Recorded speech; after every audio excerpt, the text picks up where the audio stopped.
Hi, this is David Thames, and I listen to On Faith's Edge with Joe Taylor. Hey, look, we've exposed all these different fraudulent claims. Why not apply the same criticism to Jesus? Was he a magician? Was he a myth? Or was he the Messiah? If I was an expert magician living in the 1st century instead of the 21st century, could I have accomplished the same things that Jesus did? Thank you to David Thames for the introduction. David has written a fantastic new devotional called Godspeed. David and I had a good, long conversation about the Reformation and the founders of the modern church.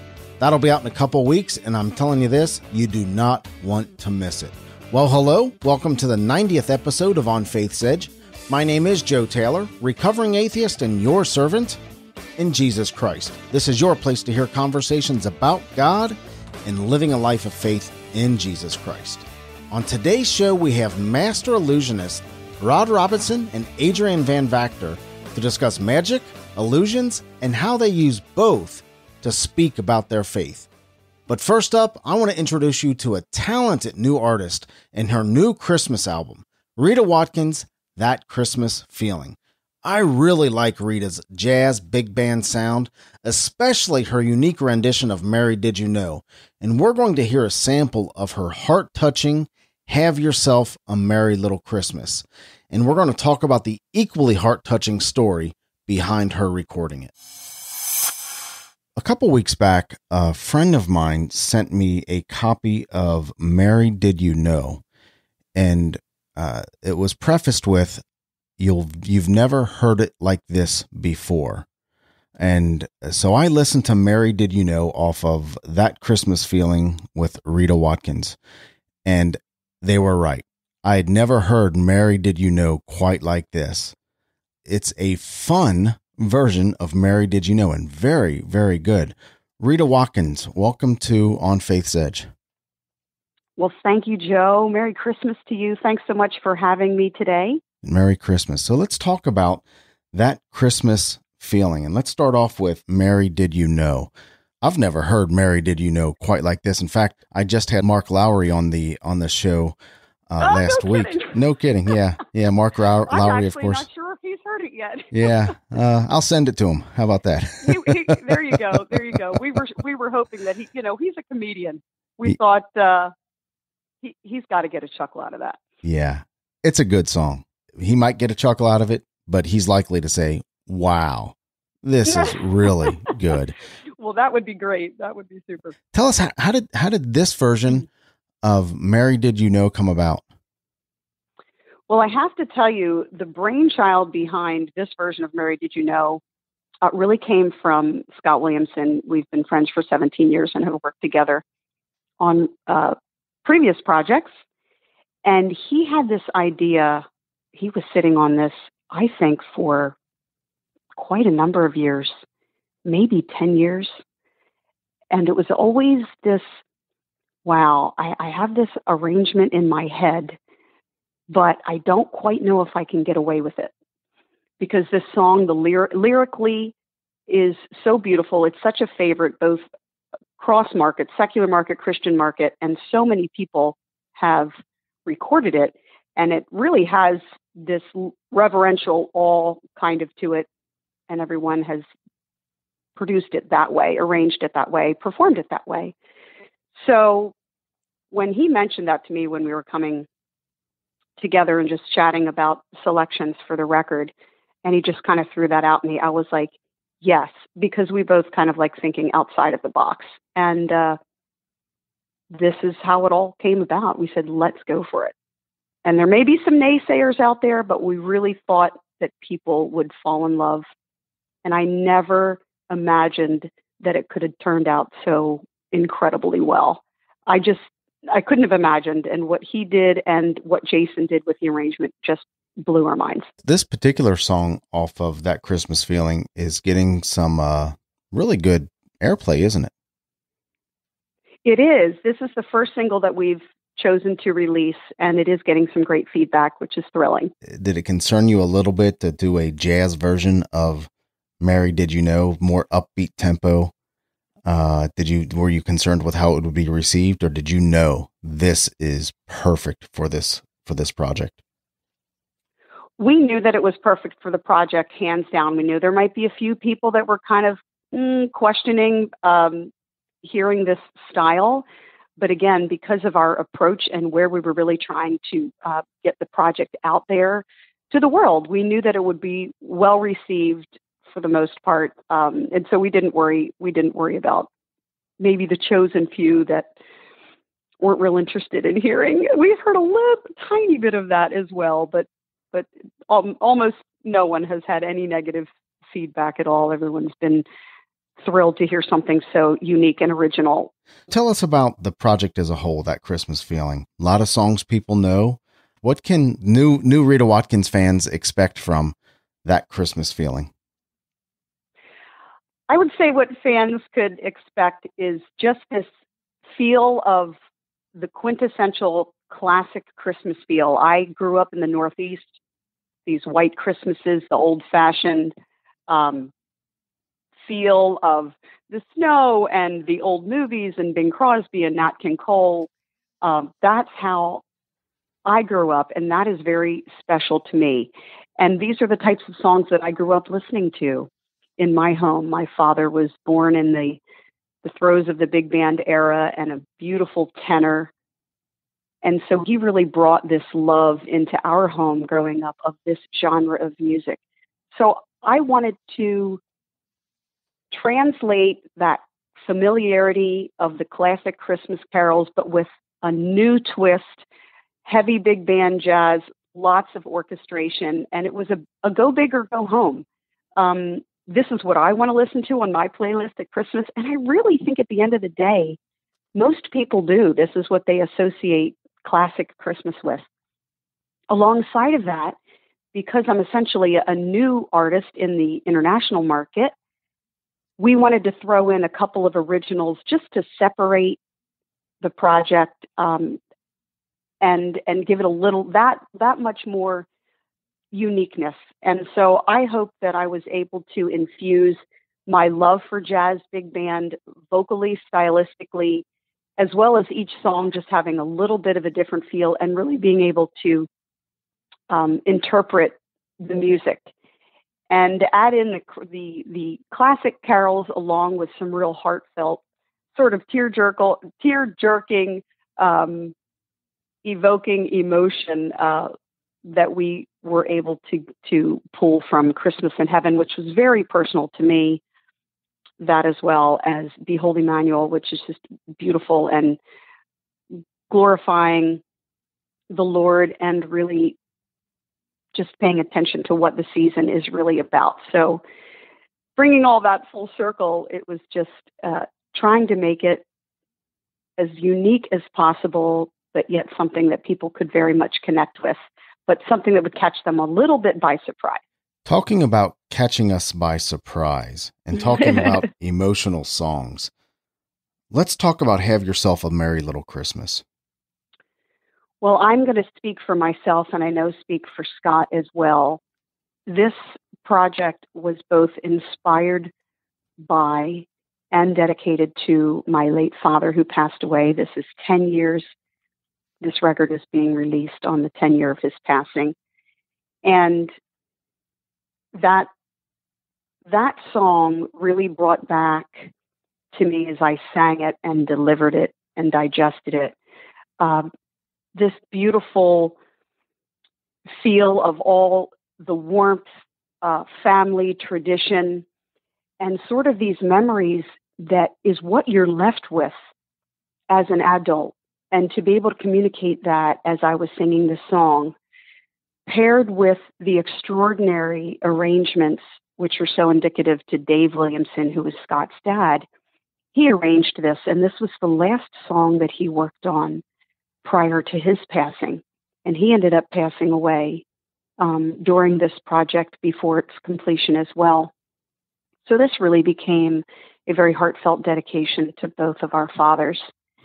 And when I listen to Have Yourself a Merry Little Christmas, it's just, I am so proud. Honestly, I'm so proud of the arrangement and the delivery and the feel that I get when I listen to it. And I was just so overjoyed to share my heart as I sang this song.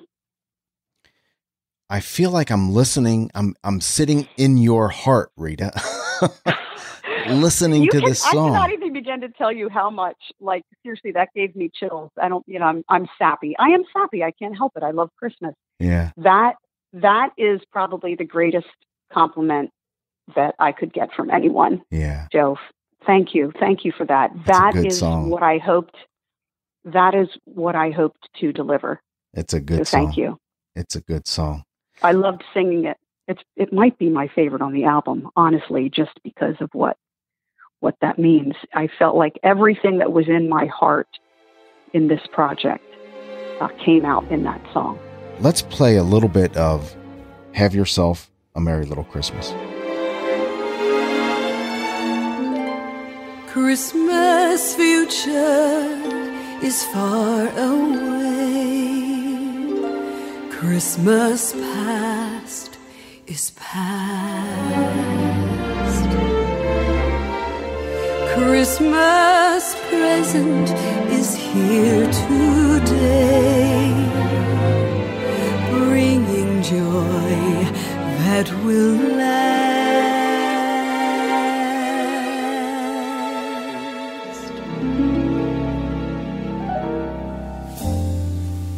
Have yourself a merry little Christmas.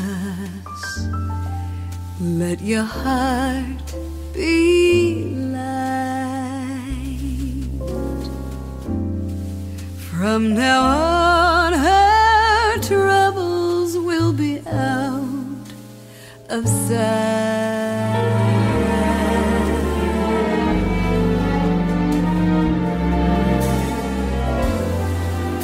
Have yourself a merry little Christmas. Beautiful, beautiful, Rita. Well done. Well done.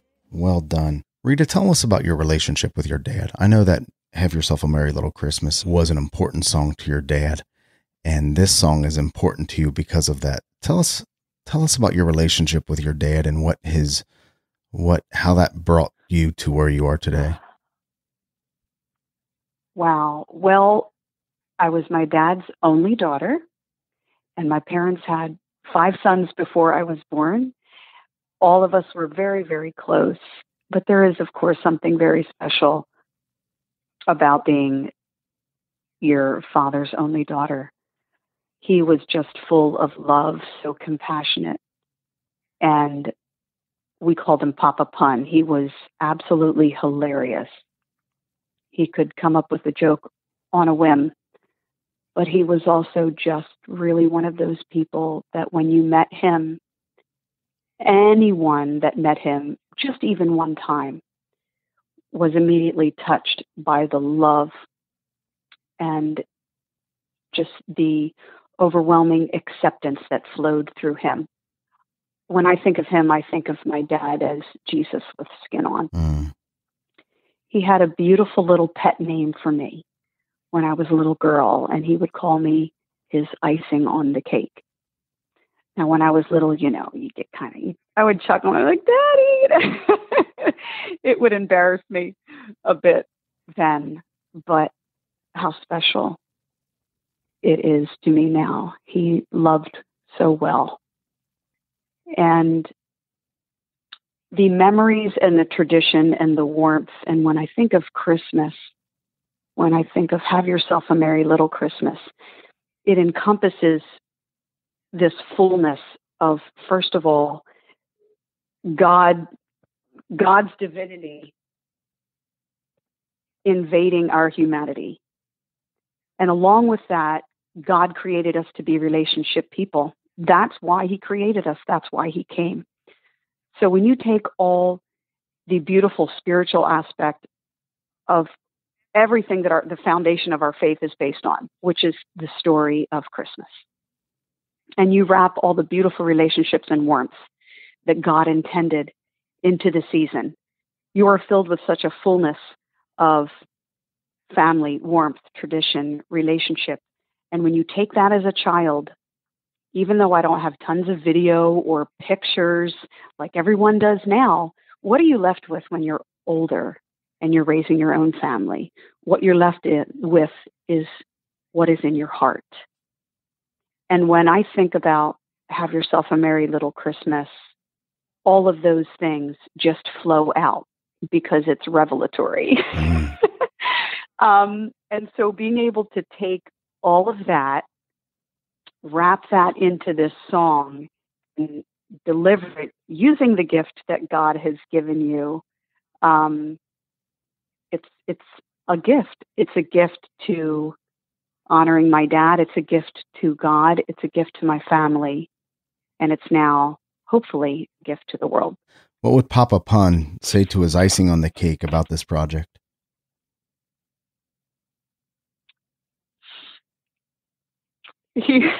Sorry. He would give me one of his huge bear hugs. And he would kiss me on the forehead. And he would just say, "Honey, I love you. I'm so proud of you." So, what's next in line for Reta Watkins after we get through the Christmas this Christmas season and that Christmas feeling? We have some non-holiday related music that we are kind of compiling, either for a few singles or an EP, something to be released prior to next Christmas season when we will focus on that Christmas feeling again.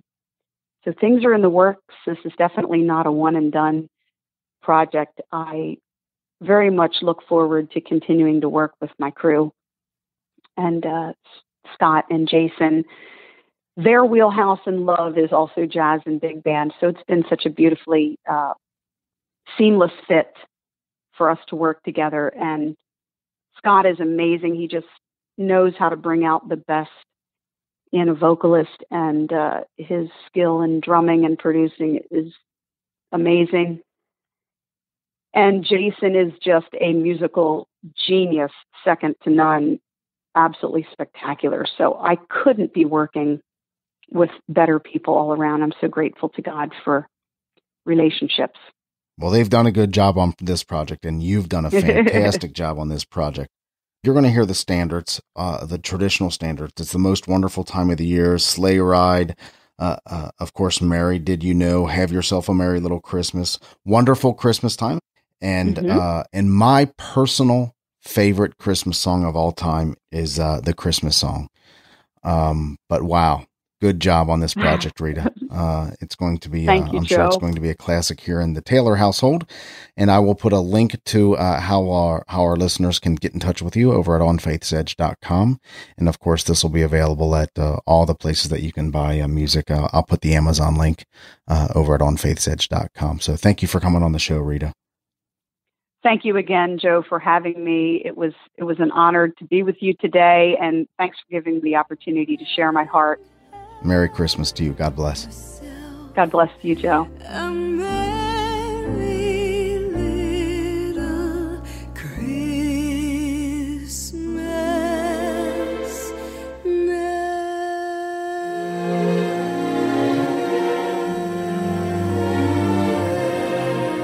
Reta's website is retawatkins.com. And by the way, that's Reta, R-E-T-A, Watkins, W-A-T-K-I-N-S, retawatkins.com. And That Christmas Feeling is available on Amazon.com. I really love bringing you engaging conversations about faith. If this show entertains you, encourages you, informs you, or brings value to you in any way whatsoever, would you please consider financially backing the show?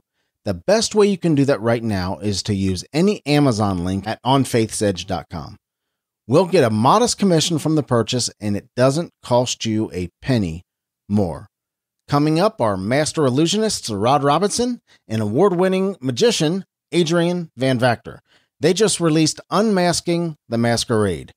The book brings a critical perspective to the exploding field of magic and illusion, and to the millions of people around the world being deceived and frightened by seemingly supernatural activity.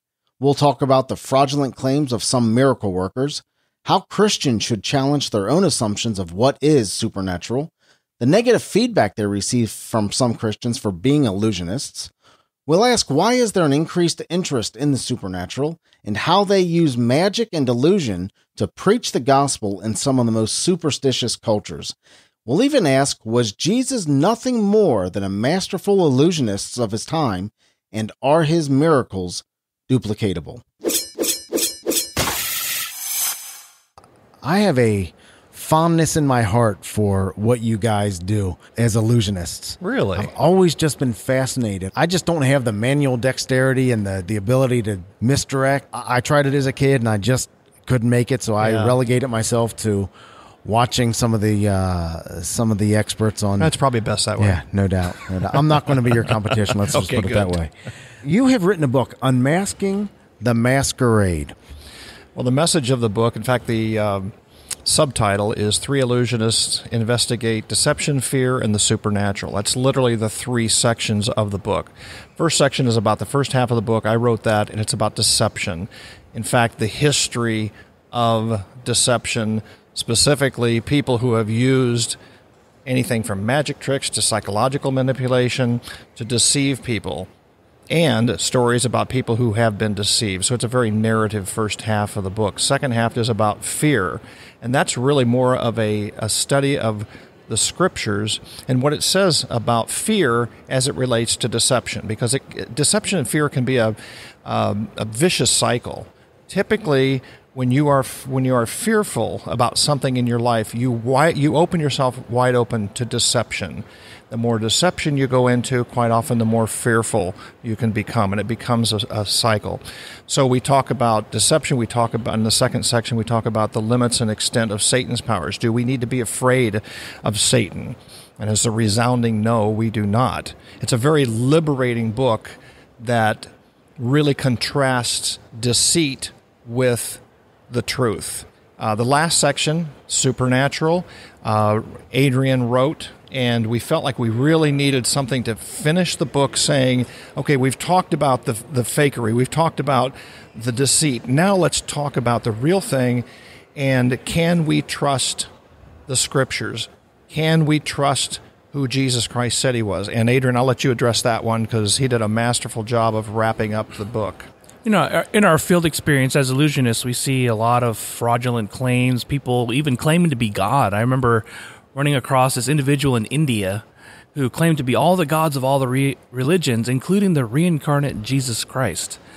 And it makes you wonder, well, wait a minute, if he's a fraud, because, you know, we could watch what he would do, and we would quickly see that he's using sleight of hand trickery to make the objects appear that he does. He would make things appear, and people thought he was God, and they would worship him. And Rod and I were sitting at lunch, and I thought, you know, so as Christians, we ought to be at least honest skeptics. I mean, we are, and we've taken the time to investigate our own faith, but we ought to put that into the book. We ought to say, hey, look, we've exposed all these different fraudulent claims. Why not apply the same criticism to Jesus? Was he a magician? Was he a myth? Or was he the Messiah? And that's what we do in that last section, is to try to tackle that from the point of view of a magician. If I was an expert magician living in the 1st century instead of the 21st century, could I have accomplished the same things that Jesus did? Could I have done what he did with my knowledge today? You know, my mentor was one of the number one consultants for David Copperfield, and his considered one of the greater illusion inventors of our time. And I got to pick this guy's brain for years. I won the internationals when I was 19 in Las Vegas in an international stage competition. So I know a thing or two about how deception works from the point of view of an illusionist, a magician. I've been performing the art of magic since I was 9 years old.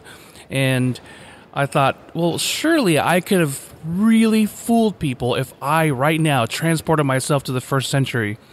And quite honestly, when I went on this quest in my early 20s asking these same questions, I came to the astounding conclusion that Jesus was not a David Blaine or a Chris Angel.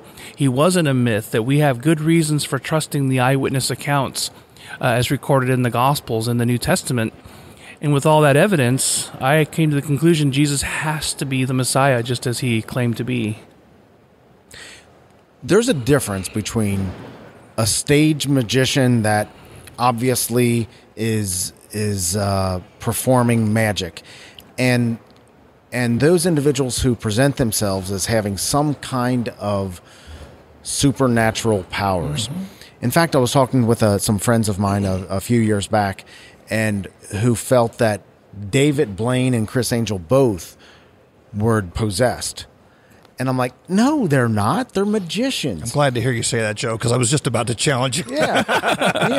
They're magicians. But you're absolutely they're right. hucksters. They're people who are just They're entertainers. Tricks. They're entertainers. Well, they're playing a part. But they're playing a part, but I think it's dangerous because they don't present themselves as somebody playing a part.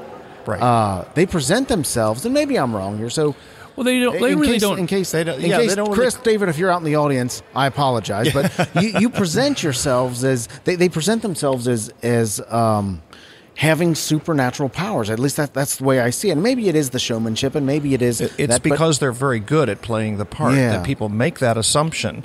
But you won't hear them stand up there and say, "I have supernatural powers." That's they a good suggest point. that. And Chris Angel said the opposite in some of his that's programs. true. He's Yes, he challenged has. people like Yes. Uri Geller in that other program where he says, "Look, this is all fake. We know this is fake." And so it comes with the culture. Culturally, I'm glad to hear that. I'm glad to hear that, actually. Most straightforward thinking people know that it's an illusion, that it's not real. It's the people who are already superstitious. They're going to go, oh, it has to be real. It's because they're already superstitious. They already have all kinds of strange beliefs. If you watch a superhero movie or even the Jesus film, you're not going to be worried that someone in a third world country thinks that this is actual footage of the actual Jesus. That would be very deceptive. And you don't see Jesus film people standing up going, by the way, this is just a movie. These are actors. No one gives that kind of disclaimer. And neither should someone like Chris Angel or David Blaine. You know, we ought to be smart enough to know that these guys are entertainers. They're putting on an act. There's an explanation for everything they do. It's really the people who would somehow come to the conclusion that, oh, it's demonic. It's something in their worldview that's the problem, not in the entertainer's presentation. I actually do a chapter in my section of the book, and the title of the chapter is "But I Saw Him Levitate." That literally was a quote from a friend of mine after David Blaine did his first special, and he, quote, unquote, levitated. She said to me, because I said, hey, it's trickery. She goes, no, but I saw him levitate. And I remembered that. I went, I'm writing a chapter about that. So I actually wrote a chapter starting out talking about David Blaine and how many people, unfortunately a lot of Christians, assumed that what they were seeing on there was not an illusion, but it was the real thing. And a lot of it had to do with editing, and I'm not going to go into the secret behind it, but it was very, very convincing. It convinced a lot of people, and so did Chris Angel, too. I got a call from a friend of mine after Chris Angel did one of his specials, and you can still see it on YouTube, where he splits a woman in half right in the middle of a park. This guy was freaked out, and he was a brother in Christ, and I said, you're making assumptions. Don't challenge your own assumptions. You're making assumptions that everything was as you saw it, when in fact that's not exactly what was happening. You bring up a good point, Adrian, that in fact, if I remember right, the Jewish historian Josephus, in some of his writings, referenced Jesus as a historical figure, and, sure. and I think the translation calls him a magician of sorts. Don't hold me to fact on that, but I think there is a translation that Josephus refers to Jesus as a magician. I think what Josephus says, and correct me if I'm wrong, but I believe what he said, some people said he was a magician. Right. I believe that's what it says. So what did you find out, Adrian? When you looked back and you said, well, as a magician, could I have duplicated some of this? Well, first, I found that there were magicians in history all throughout time, since the beginning of time. Yeah, there's been people who have used deception to dupe people into By believing. magician, you mean illusionists? Using Yes, we use the words synonymously. A magician, illusionist, someone who uses deceit and trickery to create an effect. Now, today's magicians do not use deceit when it comes to the content of their message. I mean, what I mean by that is that you don't have Chris Angel starting a religion or David Blaine trying to say, based on what I have done here today, freezing myself, withstanding electricity, whatever it might have been that he had done, you don't see them trying to communicate some sort of doctrine about life and spirituality based on the effect. Whereas people who have used that kind of deception to convince people of a different worldview, they're defrauding, and that's why God condemns it in Scripture, is because these people they're turning their eyes away from God. And so, like the Pharaoh's magicians and so on, throughout history, people have used trickery and sleight of hand and deception, psychological deception and visual deception to convince people that they were something more than they really were, and to sort of detract from the message of who God is and His creation of mankind and His sovereignty. But in the first century, the kinds of things that Jesus did, we are only beginning to start duplicating some of those illusions. Like, for example, walking on water. My inspiration and one of my mentors, Andre Cole, he was an illusionist with Campus Crusade for over 50 years and considered one of the brightest minds of the 20th century when it came to creating stage illusions. He was a consultant to David Copperfield, and many of the world's greatest illusionists would use some of his inventions. He's the first man in history to ever create the illusion of walking on water, since Jesus actually did it in the first century.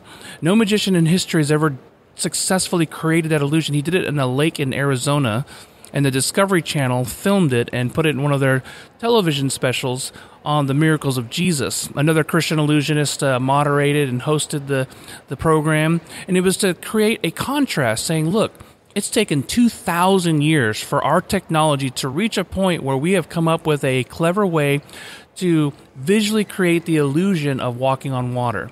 Now, it cost tens of thousands of dollars, modern technology.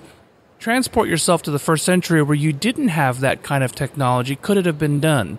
And the answer from people like Andre, from even David Copperfield himself, and of course my conclusion is that there's no way Jesus could have done. When you consider the narratives, the testimonies of the eyewitness accounts of the Gospels, the circumstances of Peter being on the water with him and then falling, the time of day, what lake.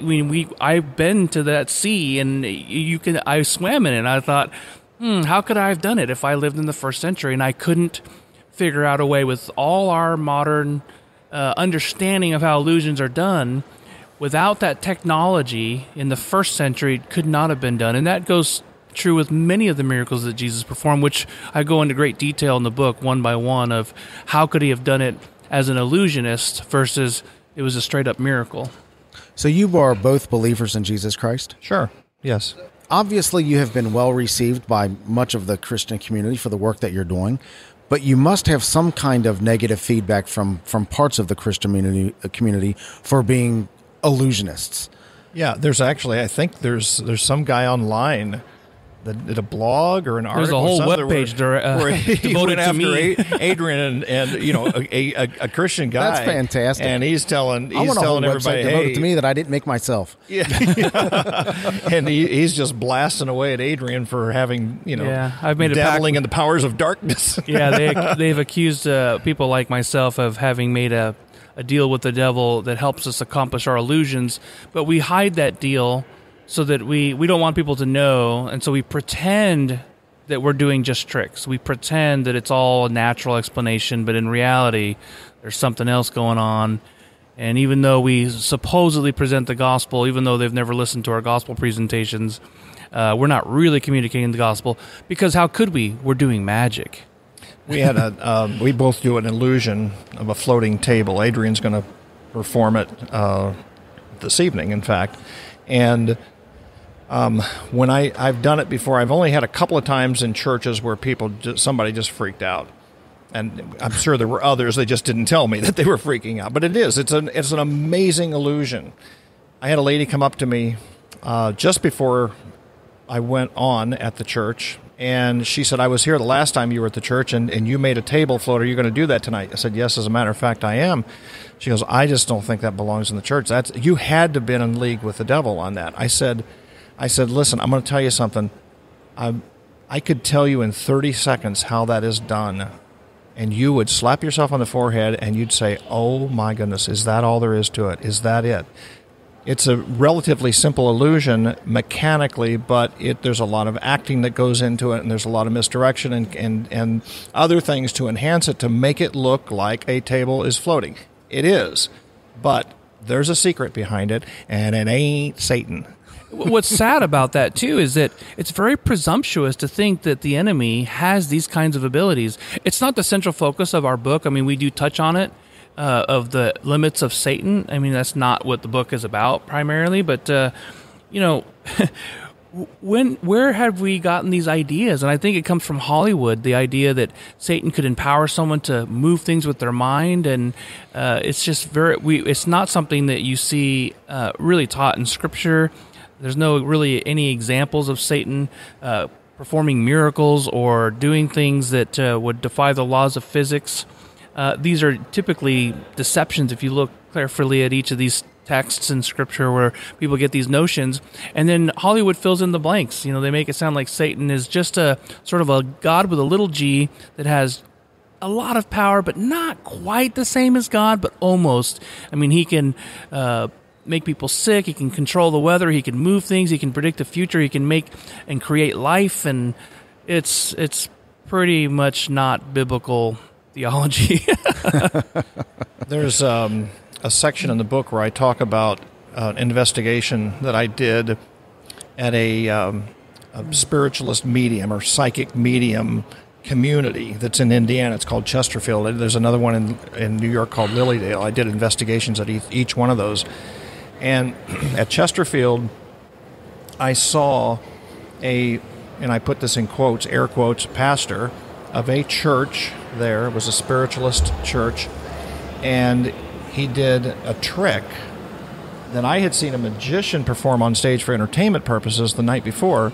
Same trick, same technique, but in this case, he was claiming to have supernatural powers. He was claiming to contact the deceased loved ones of the people in that congregation. So I kind of played along, and I wrote down on a piece of paper, I'd like to contact my childhood friend Candy. I folded it up, put it in a basket. They took the basket up there, and the preacher was blindfolded. I mean, so you'd look at it and go, there's no way he can see through that. He's got silver dollars over his face. It's all taped up. He's got a blindfold. There's no way he's going to be able to see it. And yet he was able to divine what was in those folded pieces of paper, including mine.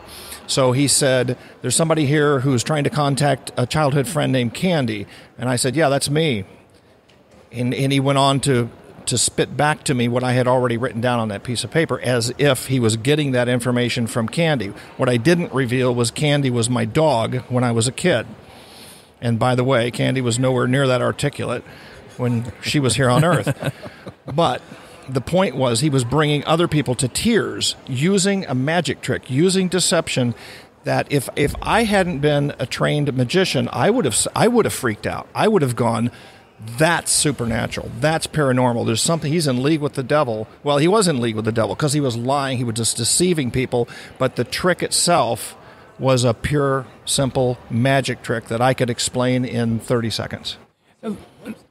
Another way to word is, when we see people who claim outrageous claims and are part of false beliefs and religions, is that, yes, it's satanic in the message, but not in the actual effect. That's man-made deception. Point. Yeah. That's a very good point. It's satanic in the message, sure, but not in the method. In the effect, right? In the actual phenomena being observed, yeah. And that's Satan's power. What does the Bible say? John chapter 8. Jesus said about Satan, he's a liar, and when he lies, he speaks his native language. That's his power. He is a liar, he's a deceiver, he's an accuser of the brethren. But nowhere, and people find this hard to believe, but we talk about it in the book, nowhere in Scripture are you going to find that Satan is doing true miracles that God, the sovereign God himself, can only do. How do you feel about the increased interest and the increased, I guess, glorification of illusion and of magic? And it's well, got to be good for business for one thing. But do you genuinely think that as a Christian culture we have a problem here with so much attention and so much glorification given to illusionism? I think one reason that there's an increased interest in psychic phenomenon, in mediumship, and frankly in magic, especially magic that kind of is a little on the freaky side, like Chris Angel, like David Blaine. I think the reason is because we live in a postmodern world, post-Christian world, and Blaise Pascal, the great mathematician and philosopher, said, and I'm paraphrasing here, but there's a God-shaped vacuum in people's lives, and that vacuum is going to be filled by something. If it's not God, it's going to be something else. And I think people want something that's transcendent. And so if they've rejected God, then they're going to look for something else that's transcendent. And I think that's where some of the so-called paranormal and that type of thing fills that need in people's lives, and it opens them wide open to deception. Another magician named Dan Coram, who's a master magician, he's an author. I asked him one time, who is the most difficult type of person to deceive? And he said something very profound that I quoted in the book. And he said, the most difficult person to deceive is the person who loves the truth more than they fear their pain. Because when we're in fear and we're in pain, let's say your loved one has passed away and you're tremendously fearful. Where are they? How are they doing? And you're grieving. You're going to be open, unless you're founded in the truth. You're going to be open to deception. So his point was, if you're anchored in the truth, you're going to be less vulnerable to deception if you're anchored in the truth. And that's the point that we try to make in the book, is anchor your worldview in the truth of Scripture, not in what you hear from the culture around you, what you hear from the media, and a lot of the stuff that's on TV that is supposedly, paranormal in nature and otherworldly, and frankly, so much of it is just plain trickery. Being illusionist, how do you use magic and illusion as an evangelistic tool, understanding that there is such an interest in this, in the paranormal and illusion? People want to believe in something. They have this void. So how do you use that interest as an evangelistic tool? It's the ideal tool. I have just completed my, I think, 54th international mission tour, and it's because it begs the question. First, it's entertaining. It's a universal art form. Everyone, regardless of language or culture, will go, whoa, that's cool. Now, in some cultures, we have to be very, very clear and careful to give the disclaimer that, hey, this is just a trick. Not many cultures, but some, where I have to even explain a couple of the effects just to kind of give an illustration.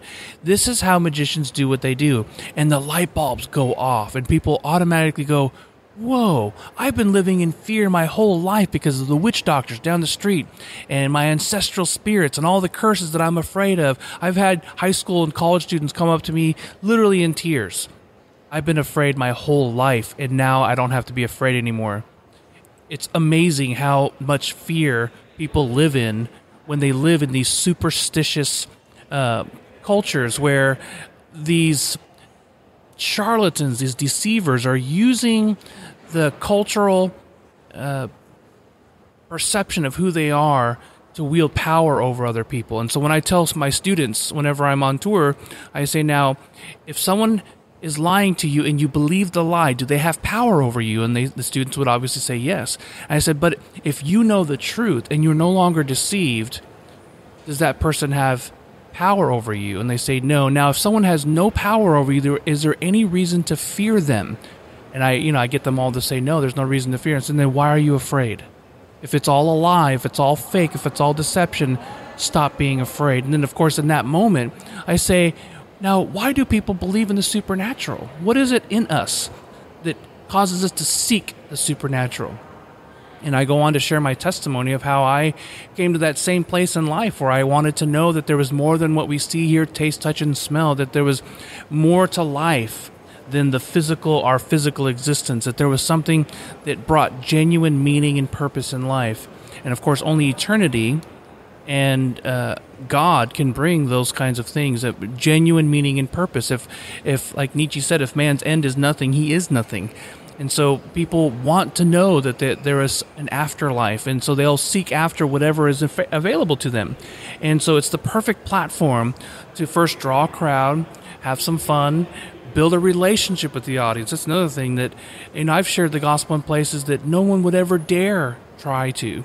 But because I entertained them, I got some laughter, I built a relationship, I talked about my life, I got permission from the audience to be able to share the gospel very, very openly. And it's quite profound. I never imagined it would be such a great tool. And as one of my hosts in South Asia once said, he said, "Well, it's a different net to catch a different kind of fish." So the book is Unmasking the Masquerade. 3 Illusionists investigate deception, fear, and the supernatural.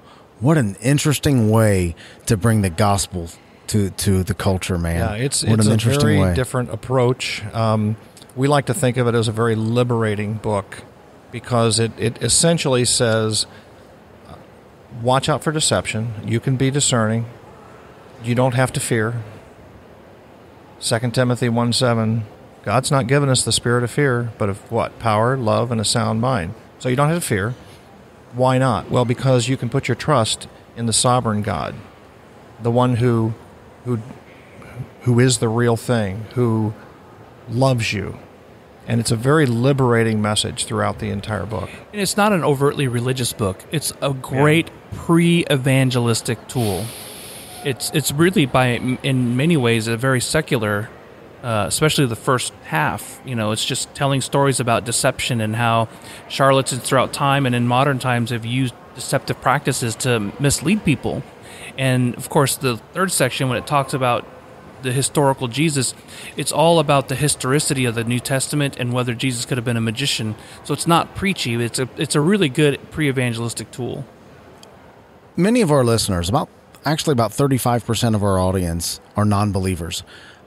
Either one of you can answer this or both of you can answer that. What would you say to that person that is right on faith's edge, making that choice to believe or not to believe in God? Well, when I came to faith, I really wrestled with the idea that is there more to life? If life ends in the grave, then life genuinely is meaningless. There's no, you can try to find pleasures in life, you can find successes in life, you can try to inject superficial meaning into life, but in the end, when entropy finalizes and we have heat death in the universe, all life as we can even imagine will be over, and nothing of any value or significance will last. However, if you look at the evidence in the universe, the evidence that we see in the stars and in nature, that there is a designer, a creator. And not only that, but that he's left his fingerprints on creation, so much so that he's demonstrated his care and love for humanity. And then not only that, but he, apart from all the other faith narratives that you hear throughout the world, Christianity says that this God, this creator, came down and became a man so that we can actually be revealed, that he would reveal himself to us. And not only that, but he demonstrated who he was by performing miracles that no one has ever been able to explain throughout time. His eyewitnesses, his friends, gave their lives for believing and teaching that he was who he claimed to be. And then he gave his very life for you and for me, and then rose back from it, demonstrating his power and his love and his grace. So if you are one of those people that's on faith edge, I would encourage you to look at the evidence. Pick up any book, any number of great resources out there. If you're a skeptic, you're like, yeah, but how could this be true, or how could that be so? Go and find it. Jesus said, if you seek the truth, you will be set free. If you know the truth, you'll be set free. And I would love to see you just be set free and come to know God on a personal level. I don't think we can say anything more than that.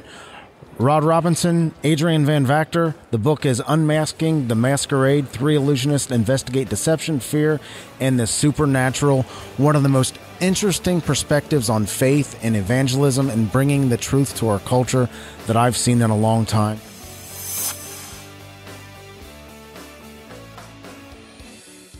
Unmasking the Masquerade is available on Amazon.com, and links to Rod and Adrian's websites are in today's show notes at onfaithsedge.com/90. That's onfaithsedge.com/90.